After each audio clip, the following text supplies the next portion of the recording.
সবাইকে স্বাগত দীপ্ত সন্ধ্যার সংবাদে। সাথে রয়েছে দোলা ডলারের। শুরুতেই জানাবো সংবাদ শিরোনাম। বিদ্যুৎ ও জ্বালানি সাশ্রয়ে উচ্চ আদালতে ভার্চুয়াল কার্যক্রম শুরু, পক্ষে বিপক্ষে আইনজীবীরা।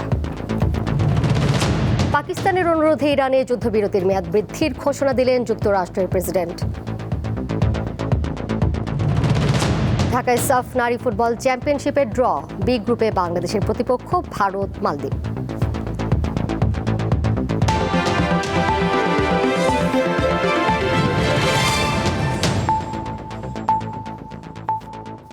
দেশের উচ্চ আদালতে ভার্চুয়াল পদ্ধতিতে বিচার কাজ পরিচালনা নিয়ে পক্ষে বিপক্ষে অবস্থান নিয়েছেন আইনজীবীরা।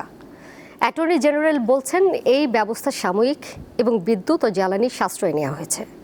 বিপরীতে আইনজীবীদের একটি পক্ষ অনতিবিলম্বে ভার্চুয়াল পদ্ধতি বাতিলের দাবি জানিয়েছেন, অন্যথায় আদালত বর্জনের হুঁশিয়ারি দেন তারা।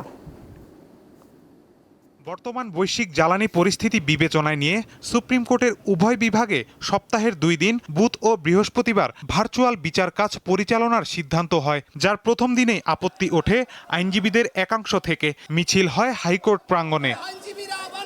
এই ব্যবস্থার বিরোধিতা করে বিচার কাজে ধীরগতি, কারিগরি সমস্যা ও দেশে জ্বালানি পরিস্থিতি নিয়ে সরকারের বিপরীতমুখী মন্তব্যের কথা তুলে ধরেন আন্দোলনকারীরা। তারা দাবি করেন, সরকারের পক্ষ থেকে যেখানে বলা হচ্ছে দেশে বড় কোনো জ্বালানি সংকট নেই, সেখানে আদালতের কার্যক্রম সীমিত করা অসামঞ্জস্যপূর্ণ।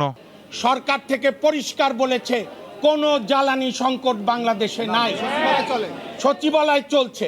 আমরা এই গণতান্ত্রিক সরকারকে বিশ্বাস করি, আমরাও মনে করি জ্বালানি সংকট নাই। আমরা প্রত্যাশা করি কোনো অভিযোগ অনুযোগ নয়। বাস্তবতার আলোকে আজকের মধ্যেই এই সিদ্ধান্ত প্রত্যাহার না হলে আগামীকাল কালো পতাকা মিছিল সহ লাগাতার আন্দোলন সংগ্রাম ঘোষণা করা হবে।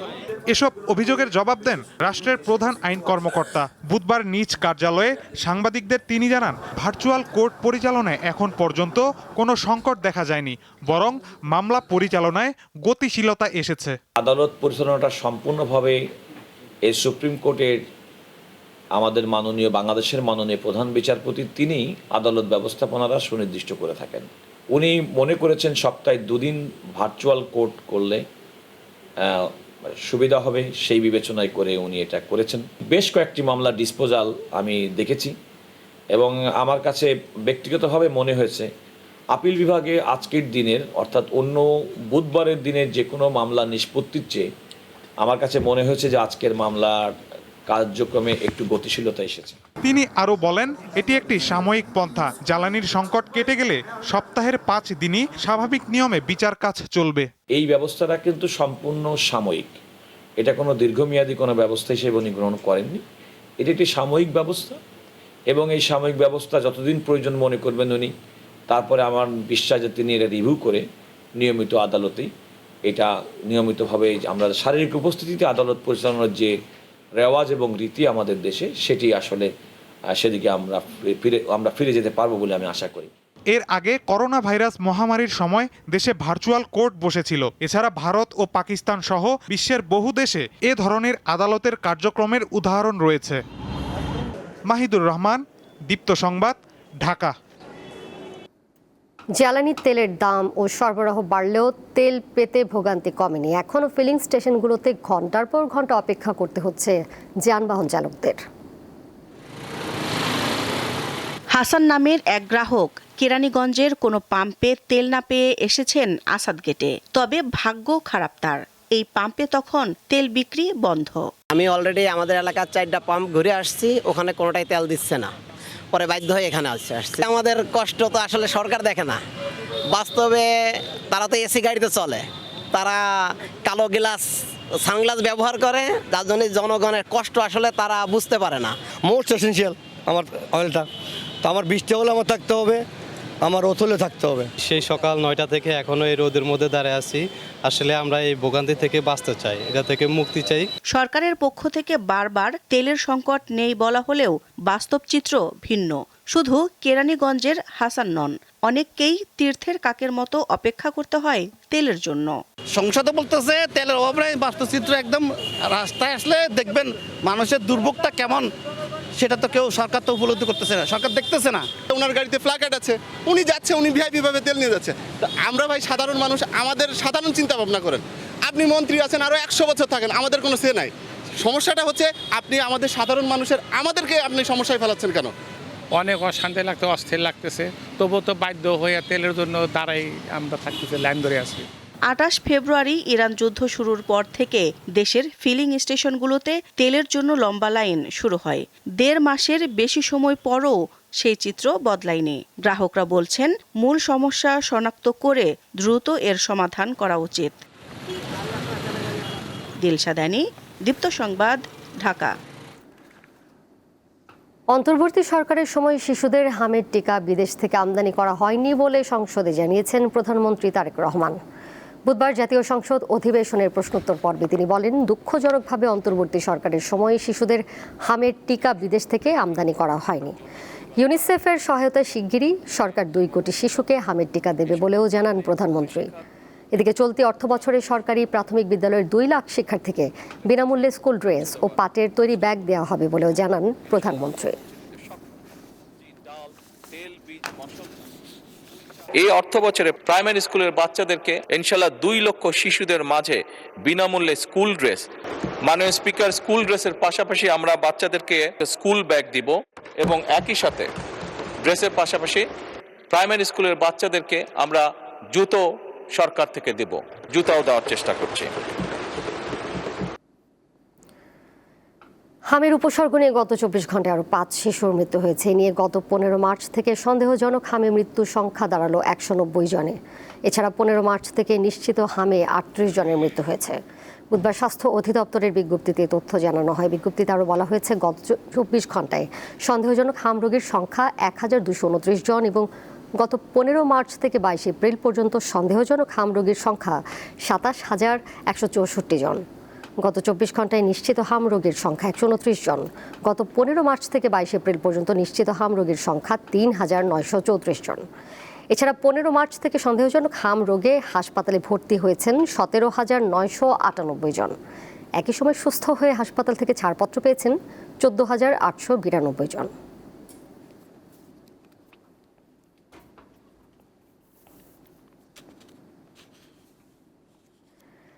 দেশের চিকিৎসা ব্যবস্থায় উন্নতি করতে চীনের কুনমিং বিশ্ববিদ্যালয় ও বাংলাদেশ মেডিকেল বিশ্ববিদ্যালয়ের মধ্যে একটি সমঝোতা স্বাক্ষর হয়েছে। এই চুক্তির আওতায় দেশের চিকিৎসকরা চীনের চিকিৎসা পদ্ধতি, উন্নত প্রযুক্তির ব্যবহার ও সার্জারি বিষয়ে অভিজ্ঞতা বিনিময় করবেন। এছাড়া কুনমিং মেডিকেল বিশ্ববিদ্যালয় ও বাংলাদেশ মেডিকেল বিশ্ববিদ্যালয়ের যৌথ উদ্যোগে জয়েন্ট সার্জারি ক্লিনিক চালুর চুক্তি হয়। অনুষ্ঠানে স্বাস্থ্যমন্ত্রী সর্দার মোহাম্মদ শাখাওয়াত হোসেন এবং চীনের রাষ্ট্রদূত ইয়াও ওয়েন সহ বিশিষ্টজনরা উপস্থিত ছিলেন।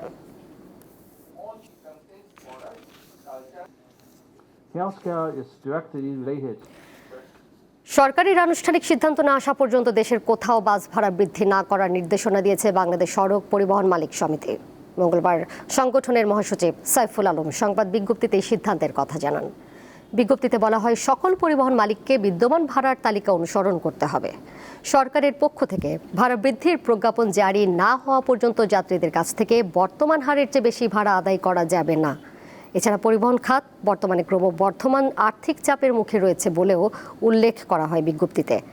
এমন পরিস্থিতিতে পরিবহন খাতে স্থিতিশীলতার জন্য জ্বালানির দাম ও রক্ষণাবেক্ষণ খরচের সঙ্গে সামঞ্জস্য রেখে ভাড়া পুনর্নির্ধারণ করতে সরকারের প্রতি আহ্বান জানানো হয়েছে। দেশের খাদ্য নিরাপত্তা নিশ্চিত করতে 2025-26 অর্থ বছরের জন্য বড় মৌসুমে 18,50,000 মেট্রিক টন ধান, চাল ও গম সংগ্রহ করা হবে বলে জানিয়েছেন স্বরাষ্ট্রমন্ত্রী সালাউদ্দিন আহমদ। বুধবার সচিবালয়ে তথ্য অধিদপ্তরের সভাকক্ষে খাদ্য পরিকল্পনা ও পরিধারণ কমিটির সভা শেষে তিনি কথা বলেন। স্বরাষ্ট্রমন্ত্রী বলেন, 3 মে থেকে ধান, গম, চাল সংগ্রহ শুরু হবে, যা চলবে 31 আগস্ট পর্যন্ত। চলতি বড় মৌসুমে ধান ও চাল সংগ্রহের মূল্য আগের মতোই বহাল রাখা হয়েছে। প্রতি কেজি ধানের ক্রয় মূল্য নির্ধারণ করা হয়েছে 36 টাকা, সিদ্ধ চাল প্রতি কেজি 49 টাকা এবং আতপ চাল 48 টাকা নির্ধারণ করা হয়েছে। সংশ্লিষ্ট দপ্তরের ঊর্ধ্বতন কর্মকর্তা সহ দীর্ঘ 1.5 ঘন্টার বৈঠকে এসব সিদ্ধান্ত চূড়ান্ত করা হয়। সিদ্ধান্ত অনুযায়ী 2026 সালের সংগ্রহ মৌসুমে 5 লাখ মেট্রিক টন ধান, 12 লাখ মেট্রিক টন সিদ্ধ চাল এবং 1 লাখ মেট্রিক টন আতপ চাল সংগ্রহের পরিকল্পনা নেওয়া হয়েছে।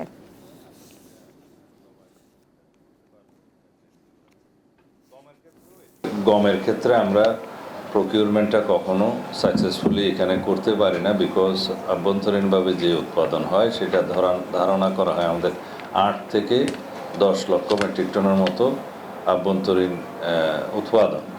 এখানে প্রকিউরমেন্টের ক্ষেত্রে আমরা তেমন কোনো সাড়া পাইনি। জ্বালানি তেলের পরিস্থিতি শিগগিরই স্বাভাবিক হবে বলে জানিয়েছেন শ্রম ও কর্মসংস্থান মন্ত্রী আরিফুল হক চৌধুরী। এছাড়া অগ্রাধিকার ভিত্তিতে শিল্প প্রতিষ্ঠানে নির্ধারিত কার্ডের মাধ্যমে ফিলিং স্টেশনগুলোতে তেল সরবরাহ করার কথাও জানান তিনি। এতে অন্যান্য যানবাহন চালকদের সাথে বিশৃঙ্খলা তৈরি হবে না। বুধবার গাজীপুর জেলা প্রশাসন কার্যালয়ে আসন্ন ঈদুল আজহা উপলক্ষে মতবিনিময় সভায় এসব কথা বলেন মন্ত্রী। তিনি আরও বলেন, বিশ্ববাজারের সাথে সমন্বয় করে জ্বালানি তেলের দাম বৃদ্ধি করা হয়েছে।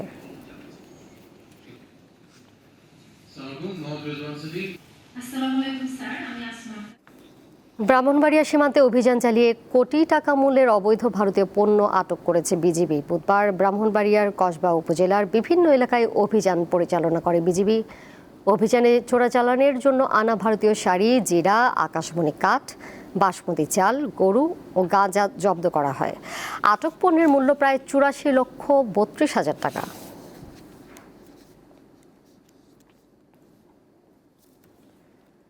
নারায়ণগঞ্জের খানপুর 300 শয্যা হাসপাতালে র্যাব ও জেলা প্রশাসনের যৌথ অভিযানে কয়েকজন দালালকে আটক করা হয়েছে। বুধবার দুপুরে র্যাব 11-র একটি দল এবং জেলা প্রশাসনের নেতৃত্বে এই অভিযান পরিচালনা করা হয়। ভ্রাম্যমাণ আদালতের মাধ্যমে যাচাই বাছাই শেষে দালাল মোজাম্মেল হক বাদুলকে 14 দিনের বিনাশ্রম কারাদণ্ড দেওয়া হয়। এছাড়া আম্বিয়া ও রাসেলকে 7 দিনের বিনাশ্রম কারাদণ্ড দিয়ে তাদের কারাগারে পাঠিয়েছে ভ্রাম্যমাণ আদালত। পাশাপাশি আব্দুল মান্নান নামের এক ব্যক্তিকে 1000 টাকা অর্থদণ্ড প্রদান করা হয়। হাসপাতালের সক্রিয় দালাল চক্রের বিরুদ্ধে অভিযান অব্যাহত থাকবে বলে জানান অভিযানে অংশ নেওয়া কর্মকর্তারা।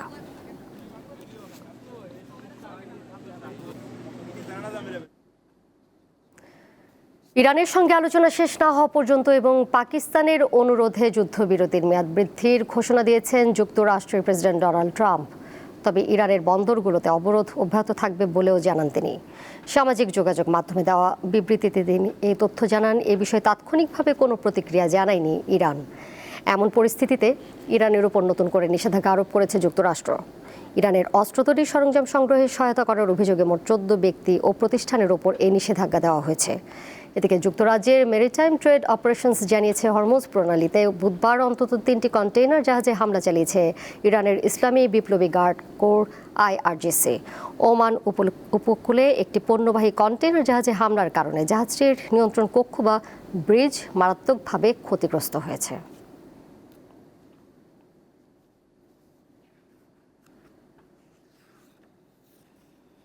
ভারতের পশ্চিমবঙ্গ বিধানসভা নির্বাচনের প্রথম দফার ভোট গ্রহণ আগামীকাল। স্থানীয় সময় সকাল 7টা থেকে সন্ধ্যা 6টা পর্যন্ত উত্তর ও দক্ষিণবঙ্গের 16টি জেলার মোট 152টি আসনে ভোট গ্রহণ অনুষ্ঠিত হবে। দার্জিলিং, কালিম্পং, জলপাইগুড়ি, আলিপুরদুয়ার, কোচবিহার, উত্তর ও দক্ষিণ দিনাজপুর, মালদহ সহ 16টি জেলায় প্রতিদ্বন্দ্বিতা করছেন মোট 1478 জন প্রার্থী। নির্বাচন অবাধ ও শান্তিপূর্ণ রাখতে রাজ্য পুলিশের পাশাপাশি 2407 কোম্পানি কেন্দ্রীয় বাহিনী মোতায়েন করা হয়েছে। নির্বাচন কমিশন জানিয়েছে, ভোটারদের নির্ধারিত পরিচয়পত্র দেখিয়ে নির্বাচন কমিশনের কর্মকর্তাদের কাছ থেকে স্লিপ সংগ্রহ করে কেন্দ্রে প্রবেশ করতে হবে। এর মধ্যে ভোটারদের ভয় ভীতি দেখানোর অভিযোগে তৃণমূলের 2 জন নেতাকে গ্রেপ্তার করা হয়েছে বলে নির্বাচন কমিশন জানিয়েছে।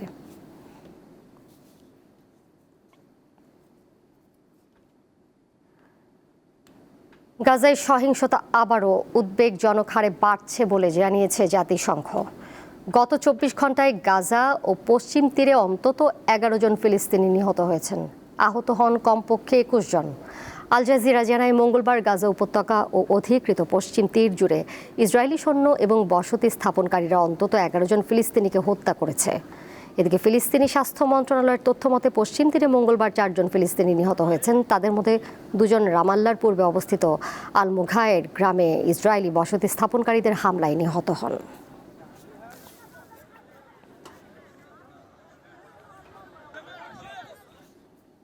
খেলার খবর। ঢাকার সাফ কার্যালয়ে আজ অনুষ্ঠিত হয়েছে আসন্ন সাফ নারী ফুটবল চ্যাম্পিয়নশিপের ড্র। এতে বর্তমান চ্যাম্পিয়ন বাংলাদেশ পড়েছে বি গ্রুপে। ভারতের গোয়ায় পর্দা উঠতে যাচ্ছে ৮ম সাফ নারী ফুটবল চ্যাম্পিয়নশিপের। আগামী ২৫ মে শুরু হতে যাওয়া এই টুর্নামেন্টে ড্র হয় আজ। ফিফা র্যাঙ্কিংয়ের ভিত্তিতে দলগুলোর অবস্থান নির্ধারণ করে হয় এই ড্র। র্যাঙ্কিংয়ে ভারত ও নেপাল শীর্ষ ২ অবস্থানে থাকায় তাদের রাখা হয়েছে ২ আলাদা গ্রুপে, আর বাংলাদেশ রয়েছে ৩ নম্বরে। এবারের আসরে অংশ নিচ্ছে না পাকিস্তান। ড্র অনুযায়ী এ গ্রুপে পড়েছে নেপাল, শ্রীলঙ্কা ও ভুটান। অন্যদিকে বি গ্রুপে রয়েছে ভারত, বাংলাদেশ ও মালদ্বীপ।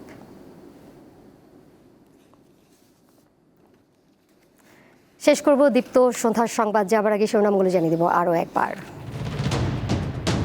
বিদ্যুৎ ও জ্বালানি সাশ্রয়ে উচ্চ আদালতে ভার্চুয়াল কার্যক্রম শুরু, পক্ষে বিপক্ষে আইনজীবীরা।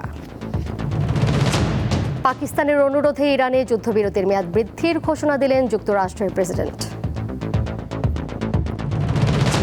ঢাকায় সাফ নারী ফুটবল চ্যাম্পিয়নশিপের ড্র, বি গ্রুপে বাংলাদেশের প্রতিপক্ষ ভারত, মালদ্বীপ।